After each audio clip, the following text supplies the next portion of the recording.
Добро, ете, ако сум направил грешка, ви се извинувам. Но ете го поднел пратеник кој што доаѓа од вашата политичка партија, па најверојатно сте координирани во тоа.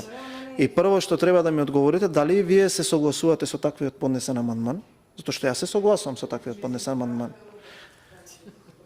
А второ, ете тој амандман чим е предмет на расправа, ќе треба да се изјасните. Дали сте за тоа или не сте за тоа. Сега вие ми зборите на мене зашто сме поднеле таков амандман, а од друга страна давате можност за онлайн коцкање да може ученикот на својот мобилен телефон да се коцка од училиштето без никакви ограничувања. Тоа не е безобразлук. Така е. Така е. Затоа има и во амандманите ќе дебатираме по секој посебно. И во секој амандман има одредени ограничувања. И во тие амандмани кои што некој на мене ми ги поднел затоа што го спуштате нивото и ги вулгаризирате, јас ќе ви кажам една друга работа. Таму има и за дополнителни оптоварувања на тие кои што во овој момент законски организираат игри на среќа. Од 500-250 метри. И да е Многу е 500. Ќе треба да се изјасните за тоа. Затоа што има 200, немојте да вулгаризирате.